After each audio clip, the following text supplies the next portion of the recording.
Three, two, one.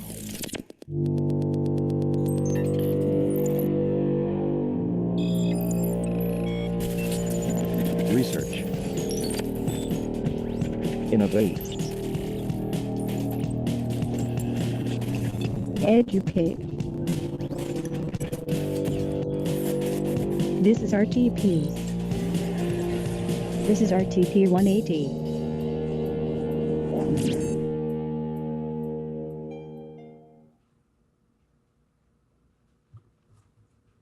Good evening, everybody who managed to fight the trials and tribulations of Zoom, because that's the world we live in now. Welcome to RTP 180 for November 2020.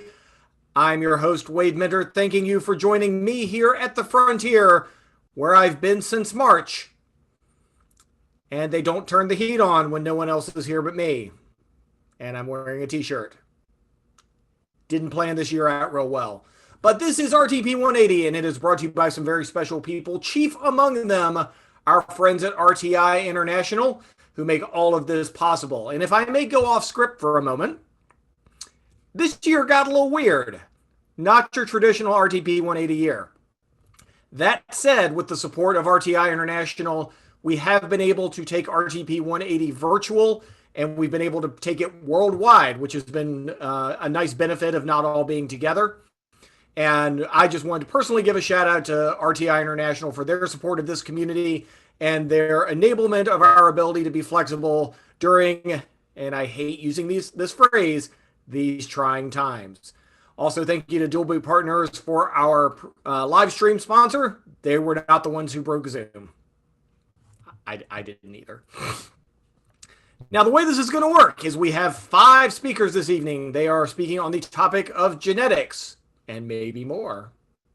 They will each have about 5 minutes to expound upon their area of expertise, at which point in time you will hear this.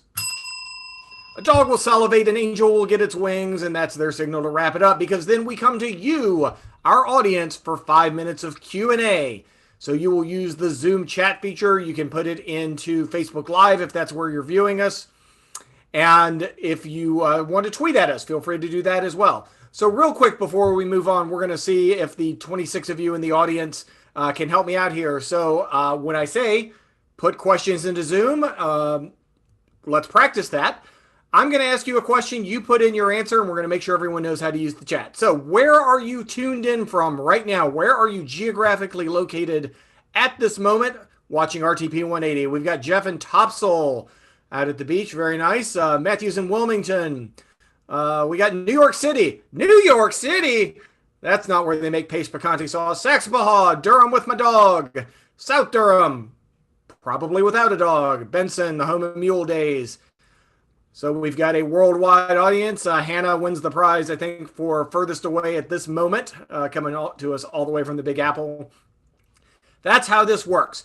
The Q&A session doesn't work well without you, so please, during the course of someone's talk, put your questions into chat so that I have some to choose from and I can get you the answers that you so richly deserve. Now, as I mentioned, we are live. This isn't TV. Well, I can't use that joke anymore. This is TV, but I can't see you. Tweet at us at Frontier RTP. Use the hashtag RTP180. Join us on Facebook Live. Put your stuff in the Zoom chat. We're going to have a rollicking party. I'm not sure if anyone rollicks anymore. Now, as you see behind me and as you see on your screen, we are normally coming to you from the region's only free, pause for dramatic effect, co-working facility, the Frontier, in the heart of RTP. We have a wonderful facility that you don't get to use right now. Actually, I think you might be able to use it if you sign up, but, wear a mask. That said, one day this will all be behind us and you'll be able to come out and post up here at the Frontier, take advantage of all the great facilities out there. We also do things outside of the building, which is probably safer right now. We have food truck rodeos, pet days, yoga on the outside, now frozen yoga on the outside. We are also opening up the box yard here relatively soon, and that'll be a very unique place to come visit. And something just beeped in my ears, and that was kind of weird. But you didn't need to know that. All right, genetics. Yeah. Good. Marketing RTP asks if there will be frozen yogurt at yoga. If you take your yogurt outside in January, it will probably turn into frozen yogurt. I don't know the genetics behind that. All right, I've talked enough. It's time to get started with our first presenter of the evening. She's been a precisioneer and critical member of the core technology team at Precision since 2008. Prior to her work at Precision, she managed laboratory operations at Duke University in Paradigm Genetics. Please welcome our first speaker of the evening, Janel, Lape. Thank you. And I love the fact that you managed to work Precision in there 3 different times. I feel like that should be a rule. You have to work our name in as many times as possible. I am a professional. But not at this. So thank you very much. And thank you everybody for coming. As Wade just said, my name is Janel Lape and I'm Director of Genomics at Precision BioSciences. You may notice tonight that we're talking about genetics and genomics, both. And you may wonder what the difference is, but I'm not going to tell you. There's a great slide coming up about it from Jocylin in a few minutes, and I'm going to let her use her 5 minutes instead of my 5 minutes to do that. Next slide for me. So we are a public company, which is awesome for my employee stock plan, but I don't want to be responsible for your investment decisions. So please do your research and look at our SEC filings before you spend your money. Next slide. Thank you. So if you've heard the term genome news, it's very likely that it's in the context of editing the genome and whether that is good or bad. So there'll be lots of discussion coming up on that from multiple viewpoints, but I'm going to start us out with a little bit of an explanation about what genome editing can do. So we have 3 different things that we go for when we're doing genome editing. The first is a knockout. So we have a piece of DNA that's doing something that we don't want it to do, and we just want to take it out. We can do that by a process called non-homologous end joining, and there will be a quiz, so make sure you remember that. We can also knock in, which is a creepy term for just adding a new piece of DNA sequence to the genome. This can be a sequence that is part of the genome in another place and we're just moving it, or it could be a piece of DNA from a completely different species that we're putting into the genome. And we have repair, and repair is when we're correcting an error in the genome. So we're taking a little bit out and putting a little bit back in and fixing something that was wrong. And those 2 are done through a process called homology-directed repair. But all of these are done just by making a double-stranded break in the genome. And basically what that means is we take a pair of scissors and we snip the genome open. And then the cell takes care of the rest of it for us. We're meant to repair our genome. If we didn't, we'd all be walking balls of cancer and it would be no fun. Next slide. So how do we do it at Precision? Well, the granddaddy of our technology that we call ARCUS, because it's a really cool sounding name, it's a nuclease called ICRE1, and it comes from an algae, a type of green algae called Chlamydomonas reinhardtii. It is not related to chlamydia, it is an algae. And while that in and of itself is kind of cool, the importance of it is that since that algae is not something that regularly infects humans, we're hoping it means that it won't cause patients to get sicker when we put our genome editing tool inside them to fix what they're already sick with. It's a member of the Laglidash family, which I think we use that just because it's so cool to say and we want to sound really impressive. But what it is basically just a code name for a sequence of amino acids that's present in every single one of these particular nucleases. And it's the best biochemically understood because people have been studying it for a really long time. We know how it works, we know what its structure's like, we know how it looks when it binds to something that it's going to cut or when it binds to something that it doesn't recognize. And it does recognize a 22 base pair long sequence in the genome. And what's important about that is that with those 22 base pairs, we can find places in the genome that are unique. So if we go in there and we want to cut a target in the genome, we know we're going to cut in one place and not 20 places, which could be bad. It also has a property that it leaves sticky ends. So 4 nucleotide long 3' sticky ends. What that means is basically the difference in cabinet making. So in cabinet making, you can just have your cabinets stuck together with glue and a nail, or you can have dovetail joints.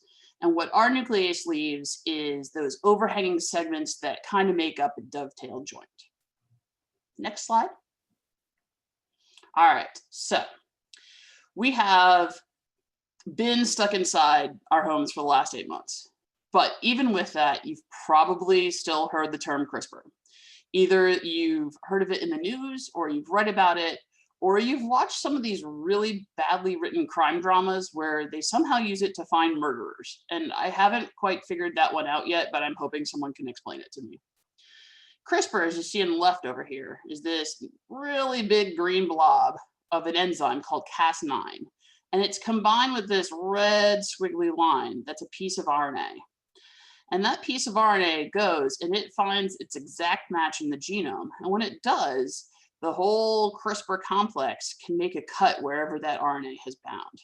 And these are really easy to make. The Cas9 you can just order in a tube, and the RNA you can just order from your preferred RNA vendor, which I'm sure all of you must have. And anybody can do it. It's very easy. You can make a whole bunch of them really quickly and get on with whatever project you're working with. So there's pros to that and there's cons to that. CRISPR is huge. It's a really, really big enzyme. And so there's a lot of ways that you can't use it. You can't package it all together in what we use to get things into a human, which is an AAV virus, because it's just too big. So we have our technology over here on the right called ARCUS. It's small. It leaves those sticky ends. It's only one piece. You don't need a guide RNA and an enzyme component, but it's really hard to engineer. Now, we don't want to say that it's really hard to engineer because we've been doing this forever and we'd like to think that we're really good at it, but it does take us a lot longer. It takes us about 6 weeks, whereas you could order your CRISPR-Cas9 in about 6 minutes on IDT's website. There's also other technologies called zinc finger nucleases and talons, and they have their pros and cons too. There are these really big multiple part systems that may be more specific because they're really big and multi-part, but they're also hard to deliver. So each technology has pros and cons, and some are more suited to other applications than others, and some have just better PR and they get into shows that we aren't available to get into. Next slide, please. All right, so there's 2 approaches to applying genome editing to human therapeutics, to helping people who are sick. In gene therapy on the left, we deliver the nuclease via a virus or stuck into lipids, fats, that make little globs called lipid nanoparticles. Those are all directly injected into a patient, and they can target the genomes of cells within a body. Gene therapy could also refer to some non-genome editing methods, like delivering a copy of a gene via a virus and not changing your genome, but we're going to use it as the genome editing version. In cell therapy on the right, we take cells out of the patients or from healthy donors, we modify them in the lab, and then we can QC check them and make sure that everything's okay with them before we infuse them back into the patient. So cell therapy has already had approved therapies, and it's much easier to check for safety of the genome edits of the cells. But gene therapy is rapidly coming along as well. Next slide. All right, so last but not least, how do we actually use any of this to help people? So Precision has one of our programs that's in the clinics right now. It's in clinical trials. And what we're trying to do is use CAR T cells to help people who have cancer. CAR T is already a process that has been used with people, but it's used by taking cells out of a cancer patient, re-engineering them and putting them back into the cancer patient. The cancer patient might be too sick. They might not live long enough for the whole process to be done and then injected back into them. And it's really expensive because they have to make a new drug for every person. So what we're looking to do is take a healthy donor, take their T cells, and as we put in this CAR, which is our little targeting system for cancer, we also knock out the gene that allows the cancer patient's immune system to recognize these cells as foreign. And what we can do is make more than 100 doses per run and have this stored in a freezer. So as soon as a cancer patient comes into the hospital and needs this treatment, they can pull out a relatively inexpensive treatment and treat them right away, rather than waiting for things to happen, or rather than having them pay the more price for the individual treatment. So with that being said, I am happy to take questions, and I'd like to thank RTP for giving me the chance to talk. And the last thing that I want to say is I just got a really great text from a friend that said we can no longer use the term avoid it like the plague because apparently humans are very bad at doing that. Thank you, everybody. Can confirm. All right, ladies and gentlemen, now's your chance to get in your questions for Janel Lape talking to you about editing genes. I went to a liberal arts school and my brain is broken already, so this is going to be a fun night for me. So, Janel, we've got our first question coming in from Facebook. Someone from Facebook Live asked, what is Cas9? Cas9 is actually the protein that uses that guide RNA to find a place in the genome where the guide RNA matches, and the Cas9 does the actual cutting of the genome. Excellent. That was way better than my answer of one bigger than Cas8. There is a Cas12 too, so you were almost right. There we go. All right. Question coming in from social media from Jamal. You were able to find that, I guess it was an algae or whatever it is. What makes that more suitable for delivering this therapy than other types of delivery methods? So most of the CRISPR systems come from something like Staph aureus or Streptococcus, which already infect people. I mean, you've had strep throat, everybody's had strep throat. And so your immune system has built up antibodies against proteins that are in strep. And so using a protein from strep or from staph in a human person as a therapeutic, they may try to fight it off. Whereas the last time you got infected by an algae, it would be really interesting for me to know. So you probably don't have antibodies already sitting around in your body ready to go against the Arcus nuclease. You don't know what I do with my weekends. You don't know. Question coming in on Zoom chat from Kirti. What are the relative costs of this type of treatment, and how long has this treatment been in clinical trials? That's a really good question. I think we've been in clinical trials for about a year now. I'm not a regulatory person. I love sitting behind my computer and looking at DNA sequence all day. So there's a lot of different hoops to go through for clinical trials. So I know we went through the first phase of them and we're going into the second phase with this. I do not know the pricing and what the pricing will be when we put our technology out there. That, of course, is the marketing people and everybody else to decide that. But we're hoping to be a lot less than individual therapies that need to do all the steps every time for each patient. Excellent. And our last question coming in from Zoom chat from Chris. What was the process to identify where to target for the cancer treatment presented? And is it common across ethnicities, gender, etc.? So I think what you mean is where do we get that chimeric antigen receptor that targets our cells to the cancer? There is a lot of research done on that, and different cancers have different antigens. And so the CAR T cells that we're looking at right now are specific for lymphoblastic leukemia, acute lymphoblastic leukemia, and a couple of others. We have a lot of other projects in the pipeline that are targeted at different cancers, and some researchers, their entire lab's goal is to just find these new antigens on different cancers to be able to target them effectively. While there will be some differences in the ethnicities in DNA, they most likely won't translate to the pieces that our CAR T cells are looking at. They're going to be looking for different proteins on these cancers. Excellent. Ladies and gentlemen, wherever you happen to be, give a big virtual hand to Janel Lape. Thank you, Janel. All right, we've started off strong here on RTP180 Genetics, and now it's time to move on to our second presenter of the evening. She's a postdoctoral scholar in the Department of Forestry and Environmental Resources at North Carolina State University, where she's also affiliated with the Genetic Engineering and Society Center.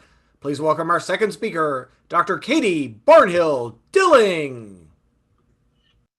Hi, everyone. Thank you for the opportunity this evening to join, to those of you out there joining us. I'm also in Durham with my dog, and she just jumped on my shoulder to let me know that she wants my attention, so she may make a guest appearance here in a minute. I just want to take a quick note. Hi, I'm Katie. Like he said, on a quick note to this work is based on, this presentation is based on work that was funded by the National Science Foundation Science and Technology Studies Program. Next. It's weird not to do it myself. One of our global intractable problems is the accelerating rate of species loss worldwide, the way it is. Before the news was dominated by the pandemic, report after report coming out the last couple of years documented just how dire the situation has become. Insects, birds, amphibians, UN reports, national reports, the Australian fires. It's dire. And existing conservation efforts alone just aren't reversing or stymieing the trend. Next. So intractable problems need transformative solutions. A suite of environmental biotechnologies have emerged as a set of possible tools for species protection. Environmental biotechnology is just an umbrella term that I use to mean one of these three kind of distinct but related terms, tools: genetic engineering, synthetic biology, and gene editing. Next. So some examples of this the potential use of these technologies include synthetic coral reef being developed to withstand environmental stressors like rising ocean temperatures, acidification, and invasive crown-of-thorns starfish. A gene-derived mouse is being developed to manage invasive rodent populations that threaten island biodiversity, especially birds. And a range of forest biotechnologies are being developed to confer resilience to a variety of pests and pathogens. Okay. Most of us remember that old adage from Jurassic Park, just because we can doesn't mean we should. So the question remains, should we use genetic engineering to save species? Okay. And using these tools may seem like an easy yes until we remember that pockets of this perspective come from all over the world and for a variety of different reasons. And so with shared environments and no real opt-out mechanism for genetically engineered organisms that might run free in the environment, these perspectives are a clear part of the ecosystem. Next. And some of you out there may know the American chestnut tree represents the first likely application for wild release. So a lot of watchful eyes are looking to this case that I'll talk briefly about tonight. Some of you also know that the American chestnut tree was once known as the redwoods of the East, or the redwood of the East, constituting 1 in 4 trees in its historic range shown here in the map, the Appalachian Ridge. It was incredibly important ecologically, culturally, economically. Next. However, a blight introduced in the early 20th century wiped out upwards of 6 billion trees by the middle of the 20th century. So now the chestnut is actually functionally extinct. You may still find wild-type chestnuts that are not crossed with Chinese, rarely in the mountains and along the historic range, but usually they have been infected by the blight and look a bit like they have this crown of dead limbs above them. So functionally extinct means they exist, but they are not reproducing. Next. So like a lot of things that genetic engineering is being used for or proposed to be used for, the blight is a really challenging thing to manage against by other means. Breeding for these giant trees is slow. We're talking about a generation lasting, like a career amount of time for some folks. So in the 1990s, researchers at SUNY ESF turned tools of genetic engineering to the problem of chestnut restoration. And after decades of research, a transgenic blight-tolerant chestnut is currently under regulatory review with federal agencies. If indeed it achieves non-regulated status, then it will be treated as any other tree to plant and spread. Next. Good news to many, right? This is a beloved tree, an iconic tree. But for some and for many, this fundamental question remains. Is the genetically engineered chestnut an act of ecological restoration or a threat to wild forests? And this is a question that is inherently technical and complex, but also science can't solve it alone. We have an incredible combination of science and values intertwined in how we think about this question. Next. And so answering this question is tough. For example, like it or not, the legacies of GM food controversies cast a shadow over their use for species protection. And as much as some of the folks interested in species protection, genetic engineering connections are trying to distance themselves, a lot of the same imagery is being used and a lot of the same questions are being asked, including, is this human's role? Next. The question about their use isn't limited to debate just between opponents and proponents in environmental groups. So here in the United States and around the world, we must also consider in these questions the implications for tribal sovereignty, since the chestnut and potentially later environmental biotech solutions may move freely in the environment with no regard for borders. Okay. The majority of indigenous peoples that have spoken about genetic engineering have come out in opposition, but there's not one indigenous perspective. In fact, the Eastern Band of Cherokee Indians has made public statements in support of the GE chestnut and plan to work with the American Chestnut Foundation to put an orchard on tribal lands here in Western North Carolina. So it's complicated. There's a lot of issues. Next, please. I've barely scratched the surface of the complexity inherent in the chestnut case and other potential cases down the line. Ultimately, all of these and other issues coming together into a single decision-making system is just wild, and one that fundamentally cuts to the heart of understanding human relationships with our environments. So the big question that I'll leave with you today is one that drives at least the majority of my work. How do we make decisions about genetic engineering for species protection? And thank you to RTP180, and I'm looking forward to your questions. All right, great stuff about the complexities of genetics in terms of policy. Let's go to you, our audience, for your questions. We'll start off with a question from Glenn in Zoom chat. Of the chestnut blight specifically, how and from where was this blight introduced to these trees? Good question. I should have started off by saying I'm a social scientist, but I do know that it was introduced in, early the 1900s, so like 1906 or 1909-ish, into botanical gardens in New York City. And I can't remember which borough, but it might have been Brooklyn. And it came in through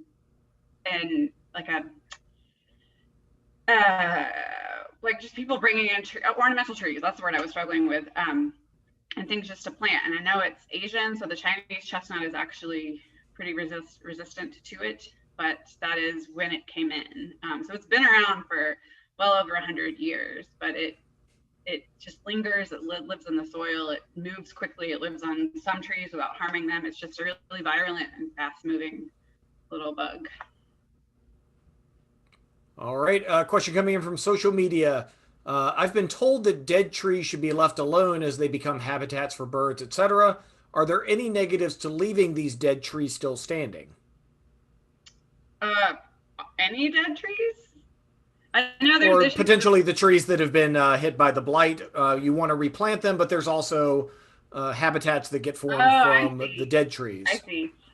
Most of the dead trees that were hit by the blight, it's been 60, 70, 80 years, so those are not going to stick around forever. Those that do stick around, they are stumps with like little living branches that come up and then they get the blight and then die back down.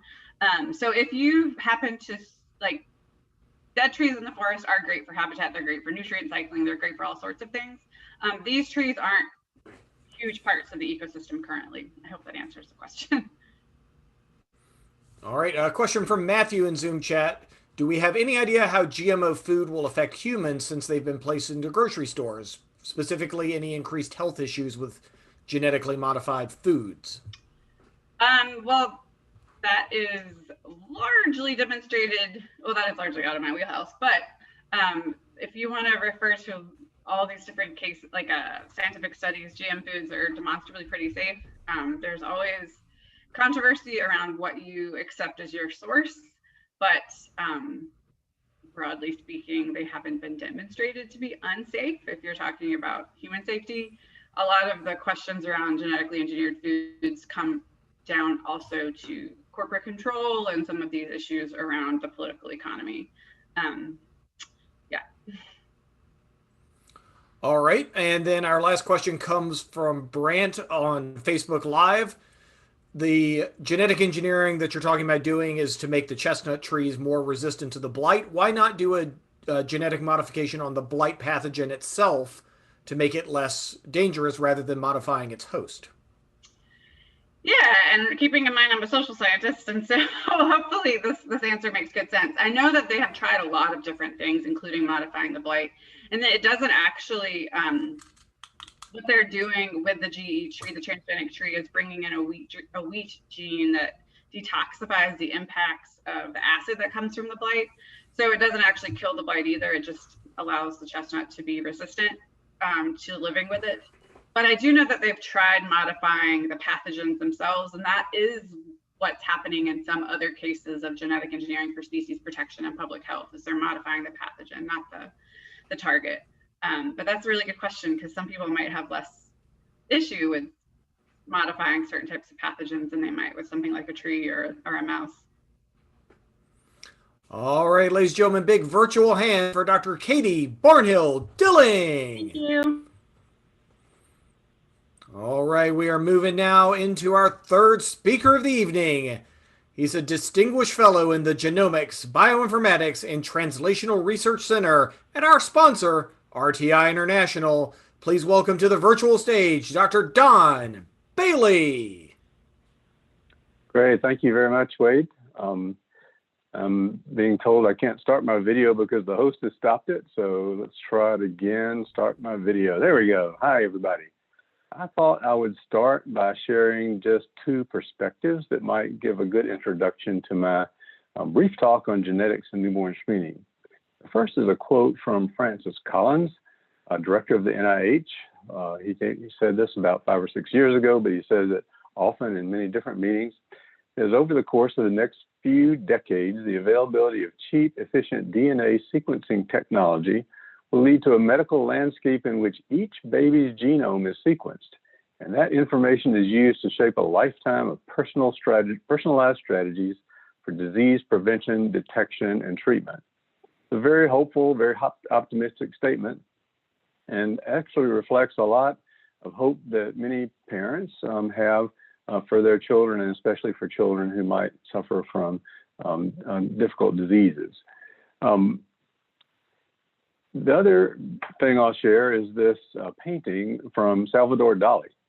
I gave a talk in Barcelona several years ago, and we were visiting some museums and came across a postcard with this painting on it, and this is entitled The Structure of DNA.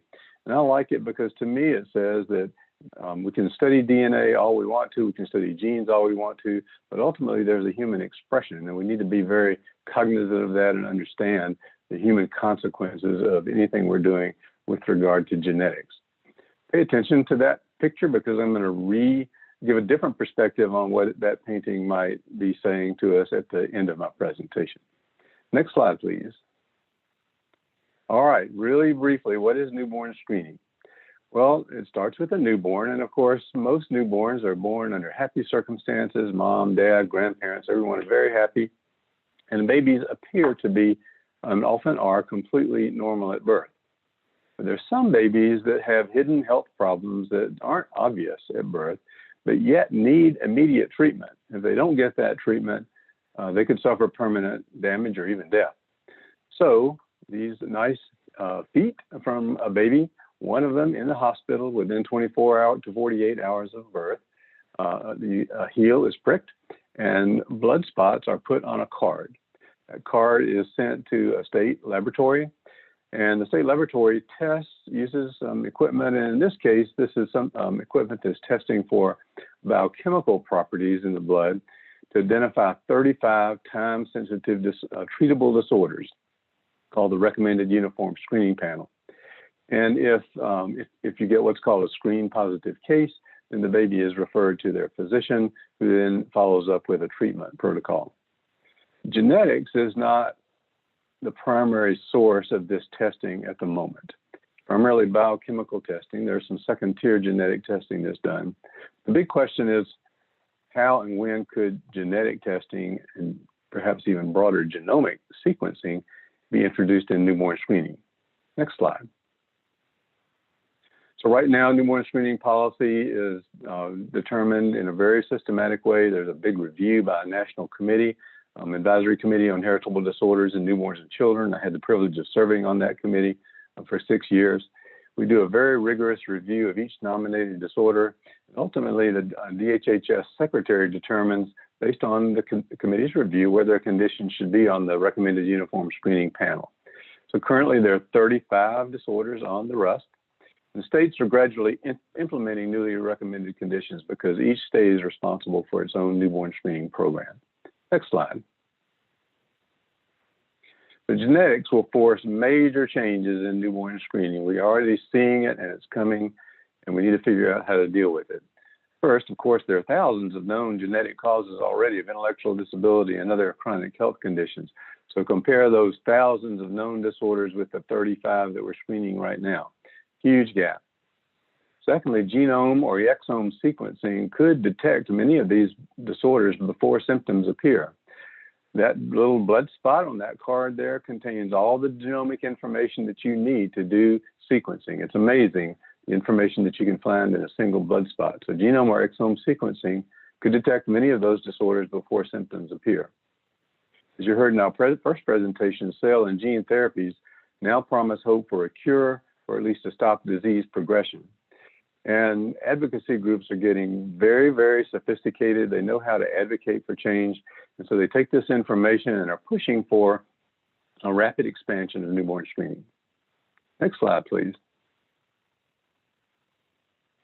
So even if you didn't sequence the whole gene as a part of newborn screening, you have to decide maybe we would do a targeted panel. So there have been two groups. I don't usually like to put journal articles in presentations like this, but just make this point that there are two very respected groups that reviewed hundreds of gene disease pairs.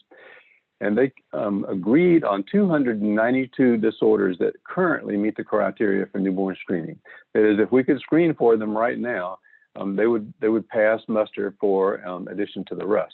They're not being identified because you would need sequencing or genetic testing to have that happen. So think about that. Even going from 35 disorders to 292 disorders would be a huge leap in what newborn screening is about today. Next slide, please. Well, you would think this is very well accepted, but in fact, it's quite controversial. So what people have been writing about ethical issues in sequencing, ethical issues in disclosing too much information, and how we might use sequencing in newborn screening is constantly being discussed throughout the literature. Next slide, please. Also, as I mentioned, cell and gene therapies have much hope, but they also constitute a second disruptive force for newborn screening.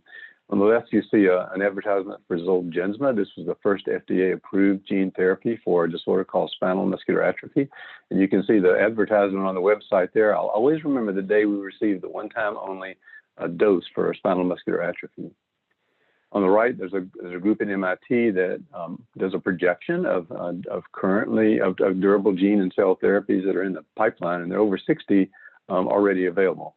So this is coming soon. So we can look at both sequencing and therapies as something that's going to mean that genetics will fundamentally change newborn screening.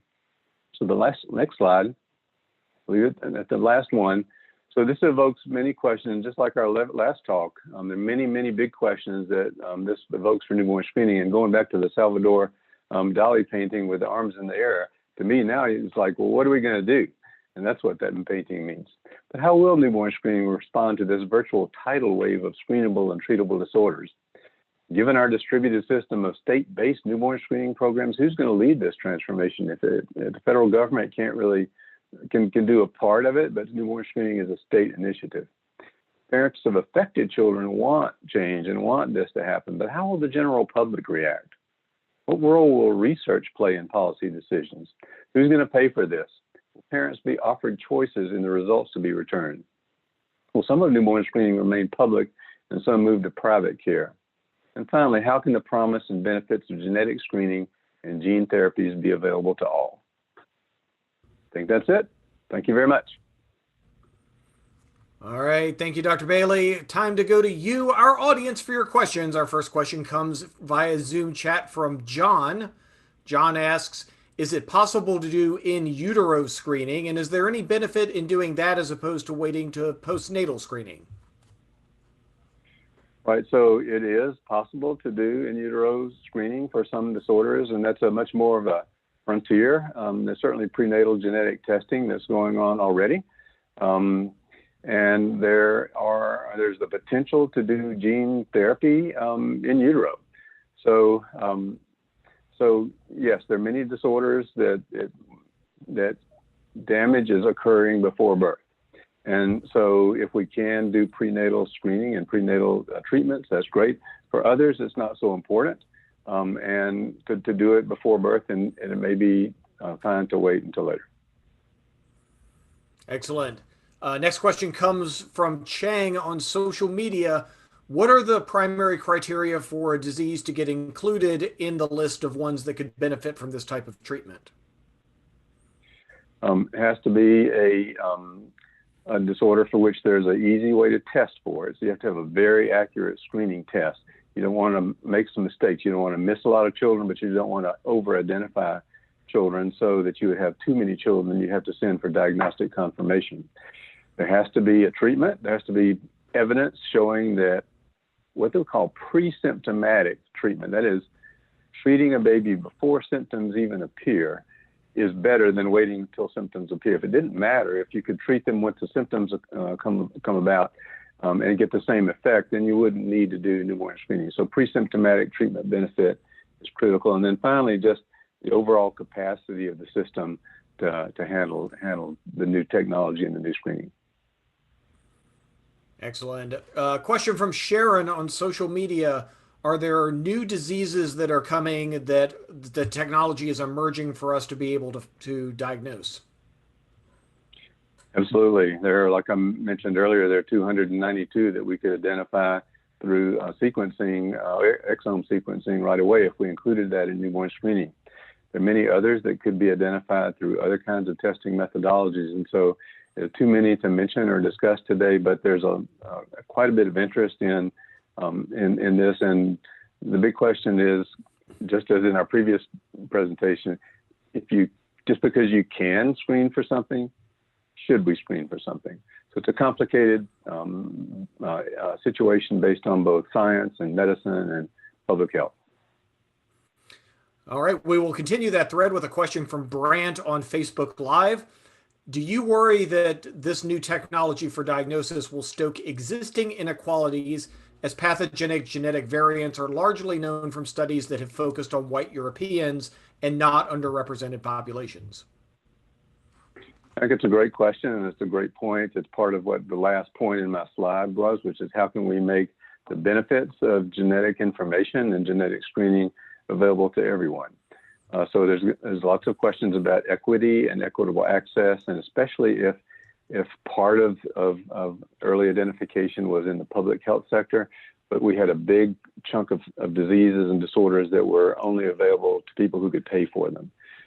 Also, there are some genes that are more prominent or disorders that are more common in one group or another, and so we need to be very careful about how we approach that, so we don't stigmatize groups, but that also we make sure that those groups receive the benefit that's possible from this kind of testing and treatment. And our last question comes from Matthew in Zoom chat.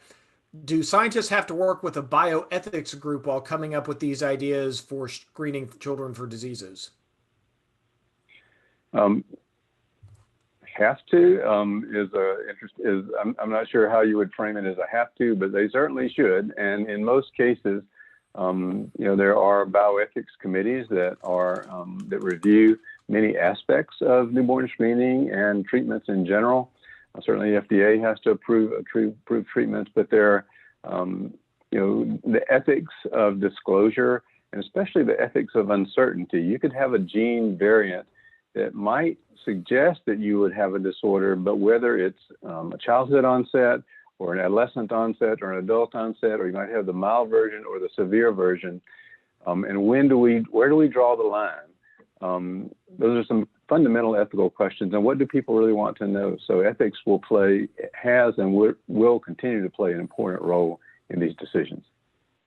Excellent. Ladies and gentlemen, big virtual hand for Dr. Don Bailey. Thank you. All right. We are running a little long tonight because we were getting started with Zoom. Thank you all in the audience for sticking with us because we've got 2 more speakers coming up, including our next speaker of the evening. She's delving into the world of science through computational and laboratory toxicology, and she's on route to a doctorate in environmental toxicology. Please welcome Dr. Jocylin Pierro. Hello, I'm Jocylin Pierro. I work with the Environmental Protection Agency. I like to travel and I have work experience and just some fun times in several developing nations. And so today I'd like to talk about genomics in developing nations. I'll be touching on some of the topics that were brought up in the other PowerPoint presentations. Because they're serious issues related to genomics that become more apparent when looking at developing nations. Next slide, please. So first off, this is a genetics meeting, but we actually end up talking about genomics quite a bit. So what's the difference between genetics and genomics? So genetics, it looks at the functioning and composition of one single gene, whereas genomics, it looks at all the genes and their relationships in order to identify their combined influence on the growth and development of the organism. Both are about genes, and so there is intersection between them, especially since genomics is made up of a bunch of individual genes interacting. Next slide, please. So getting started on looking at developing nations, we go to the United Nations and what they have to say about genetic technologies. The ability to manipulate and transform the properties of cells, seeds, microbes, insects, plants, animals, and even humans are pushing the frontiers of science and offers us new hope for disease control and cure. So that's a look into what we'll be talking about. Next slide, please. So genomic developments bring a lot of hope to developing nations. The changes that are being brought fall into 2 main categories. First, a lot of things related to health, diseases, and illnesses can be altered with genomic changes. Along with that, agriculturally, changes to seeds and plants and pests, those genomic changes can result in positive agricultural outcomes and advancement. It can lead to reducing hunger, and I'll talk about that more in the coming slides. Next slide, please. So combating disease with genomics is a very important endeavor. So malaria, I know we don't have it in the United States, but it's a big problem in the rest of the world. Every 2 minutes, a child dies. Over 400,000 people around the world die of malaria. So it's an issue, and it's been taken into account by scientists, and they're looking at ways to combat malaria. Malaria is caused by a parasite. That parasite, they're trying to alter its genetics, or its genome, by introducing and engineering parasites who would breed with the other ones. And hopefully they think in 2 decades, basically the old genome parasites will have phased out and it will only be the new ones, less harmful, no longer parasitic microbes. So, and then they're also looking at ways to combat malaria through medicine. Already there are medicines that help to stop malaria, but they're often very costly. And so there's an investment in finding less costly methods for people in developing nations who do not have a lot of money to pay for these medicines. going on to other illnesses that genetically modified organisms can help with, there's the blood plasma has been replicated in cows. They've modified these cows to have plasma that can be used by humans.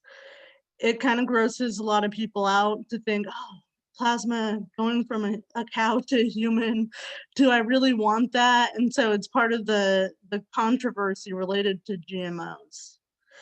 In the same strain, there's also been genetically modified goat milk that possesses a human chemical that is in breast milk, human breast milk, that can stop diarrhea. Diarrhea is a common killer of children in the developing world, and so this modification can make a big difference. Goats also are relevant to in the developing world. They're more commonly found and eaten and bred, so they're a good option for providing this life-saving milk. Yeah.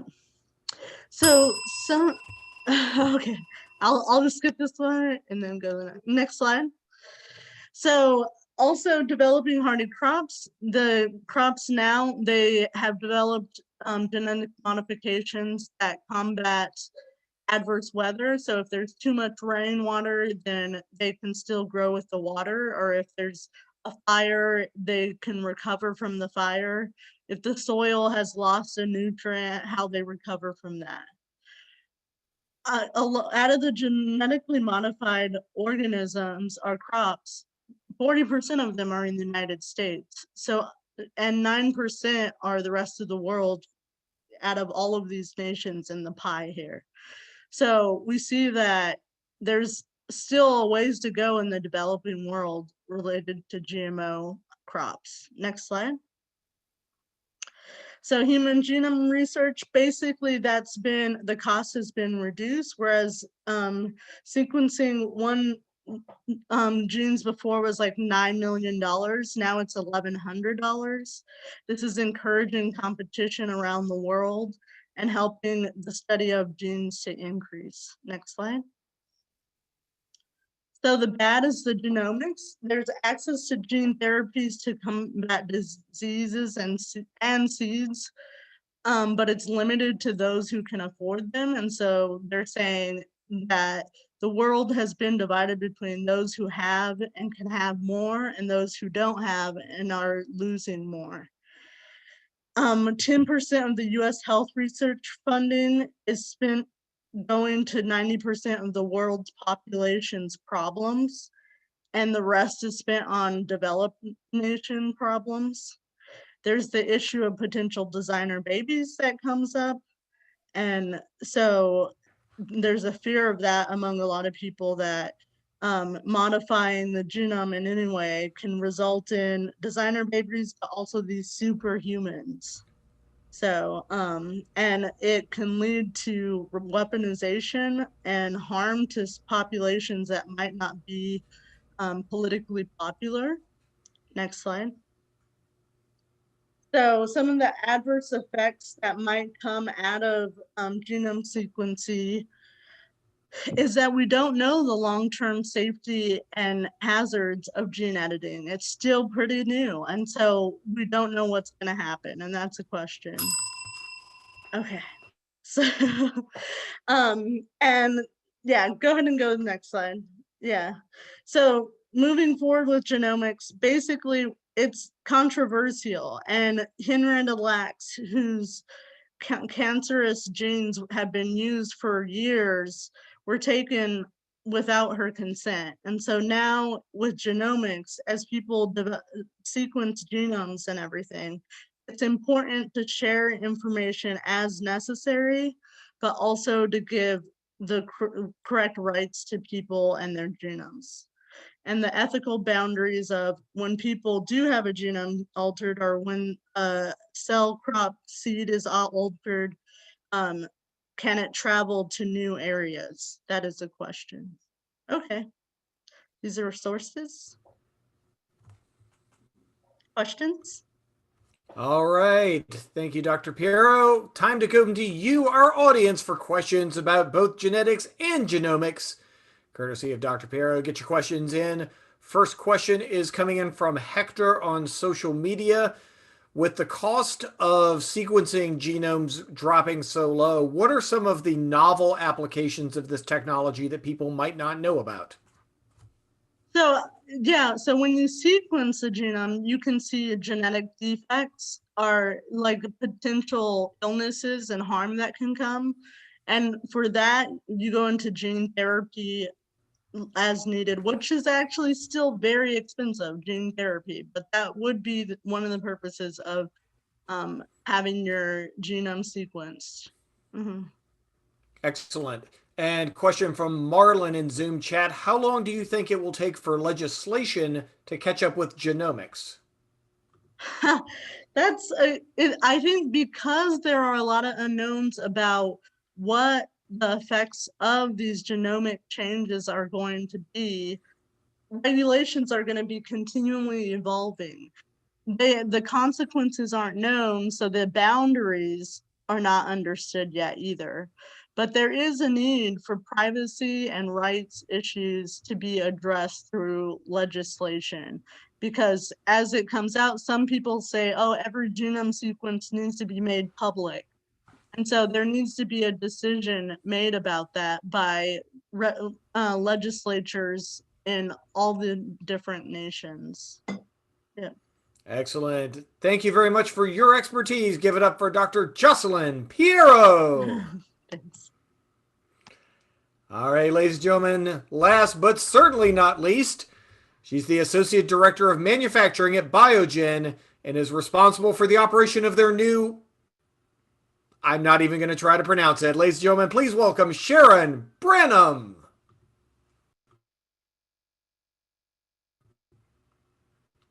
Sheron, we cannot hear you, unfortunately.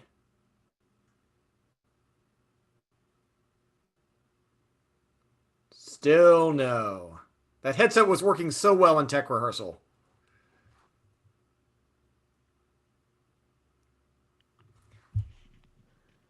I think we might have you now. There you go. Ladies and gentlemen, Okay. Sheron Branham.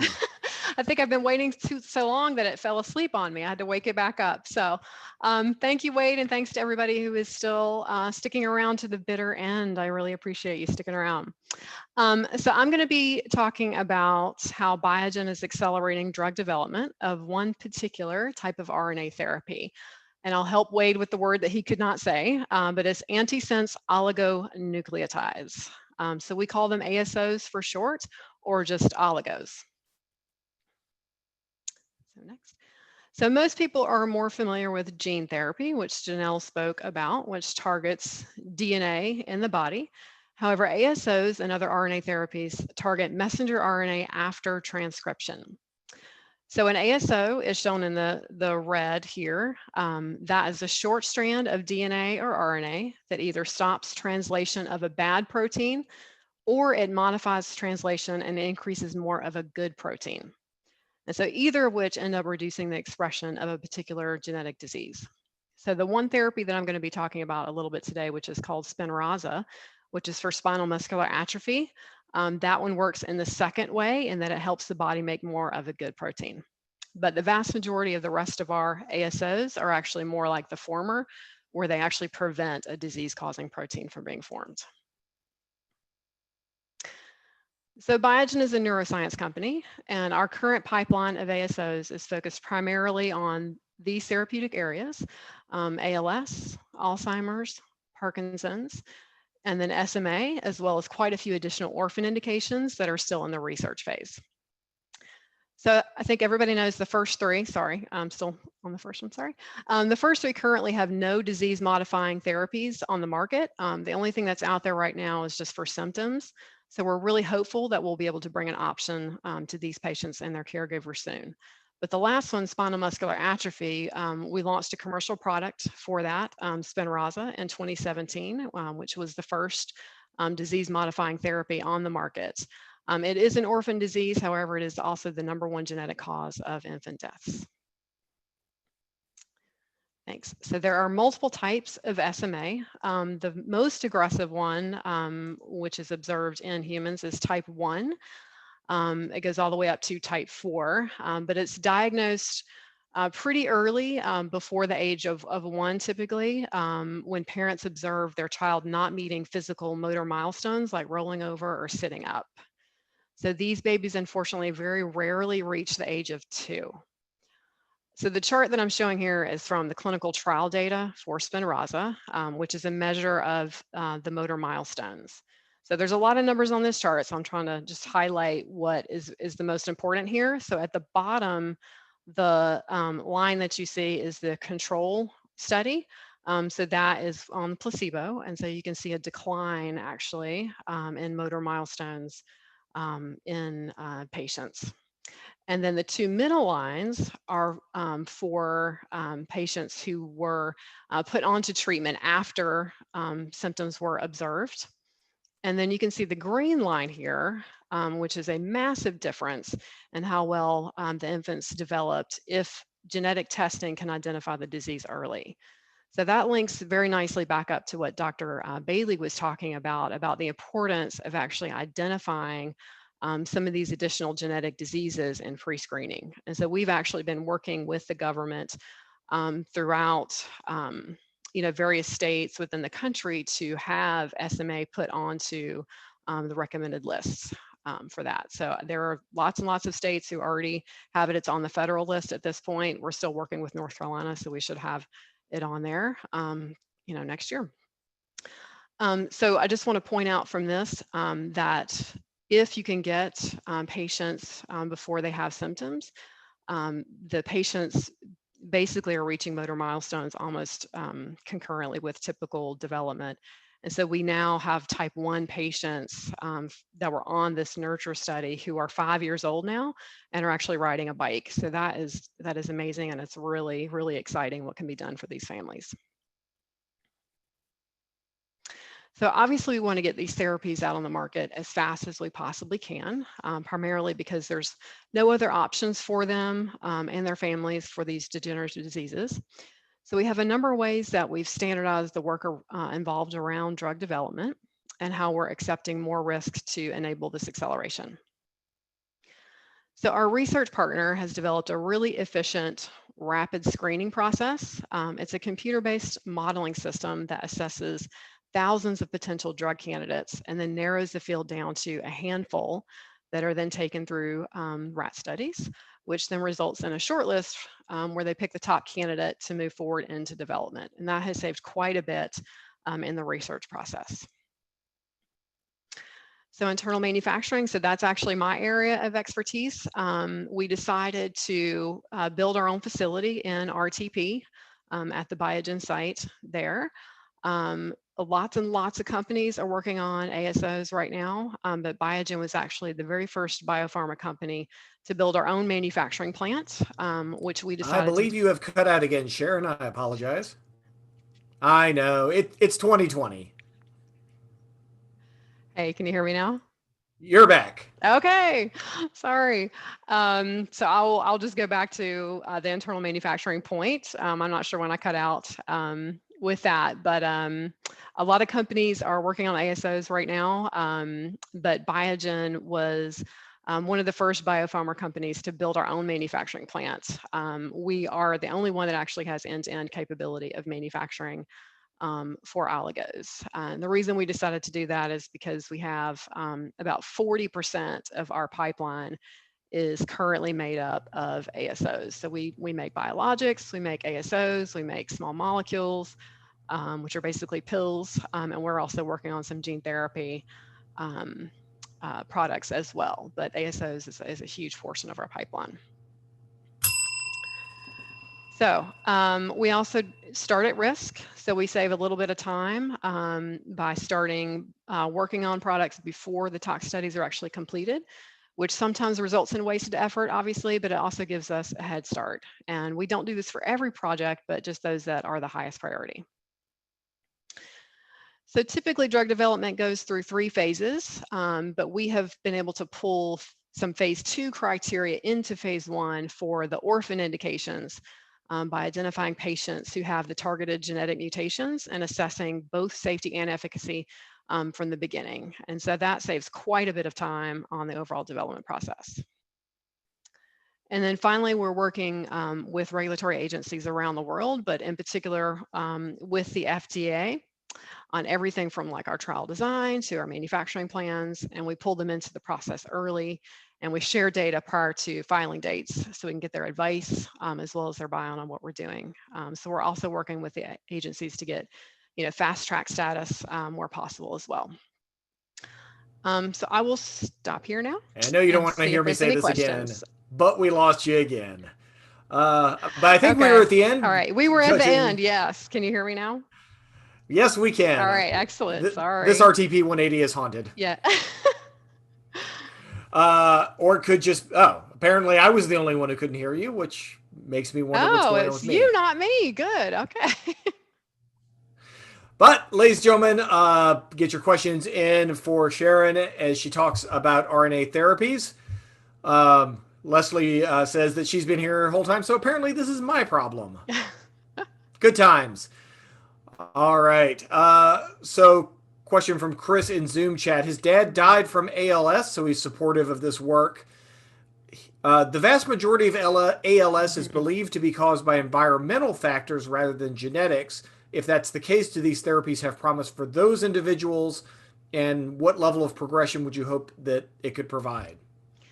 That is an excellent question. I'm actually really glad someone asked this. So we are looking at ALS from an interesting perspective. So there are about 90% of ALS patients have what's called sporadic ALS, and that's what you talk about as far as sporadic mutations from environmental causes. 10% or even less have genetic inherited types of ALS. So the first couple that we're working on, we're actually trying to target each individual genetic cause of ALS. There are actually multiple. And then there are a couple that we're working on that also are going to work for sporadic ALS. So even though environmental factors have caused it, there are some linkages to specific spontaneous genetic mutations that we're able to target as well. So the first couple, as I mentioned, we're going to have one that we're actually targeting pretty soon. That's going to be for a very, very small portion of ALS patients, only about 2%. And then we have another one that's going to target about 10%. And then we have a couple that are going to target that sporadic category as well. So thank you for that. I'm really sorry to hear about your dad. But ALS is actually, a terrible disease. And I'm really hopeful we'll have something soon. Awesome. Question from Helen on social media. Do the RNA therapies that you talk about in your presentation have any relation to the RNA vaccines that have been in the news lately? That is a great question. Yes. So both Pfizer and Moderna have been all in the news in the past couple of weeks for their vaccines, and they are both RNA therapies.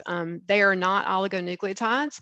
They actually are messenger RNA that have been modified to be able to get to the target. If you just inject messenger RNA into the body, it's going to get eaten up and destroyed, and it's not going to get to the target. So they have different types of delivery mechanisms. I think the Pfizer one is might be a lipid technology. So I think Janel was talking about how you actually put it into it like a fat globule to get it into the body to protect it once it gets in. So it's that type of thing. I don't know specifically. I have tried to find that online, but it is another type of RNA therapy. Thank you. All right, ladies and gentlemen, give it up for Sheron Branham. Thank you. Thank you very much. All right, ladies and gentlemen, we have reached the end of RTP 180. Not only for November 2020, but for the year 2020. That's right. It's been an interesting year here. And we thank you for joining us both in person in, I believe, January and maybe February, and then virtually here from May on. We will be back on January 17th, 2021 with our first RTP of the new year, RTP 180 of the new year, and it will be about clean tech. So join us either in person or here online, depending on how the world goes. Now, if you have idea for the pop box. This is a grant that the Frontier is giving to Black, Indigenous, people of color entrepreneurs who want to start a pop-up business at our new Boxyard facility. The applications are open until December 10th. At that point in time, we'll be picking some finalists, interviewing them. Winners will receive a 3-month term, a grant, and it'll be an opportunity to show the creativity of this region at the Boxyard. So check out the Pop Box on the Frontier website and get your applications in if you have an idea. So I am going to go back to this particular couch right here, which is where I sleep. I'm going to hang out in the Frontier until January. Thank you for joining us. Thank you for putting up with our technical difficulties. Thank you for putting up with my technical difficulties.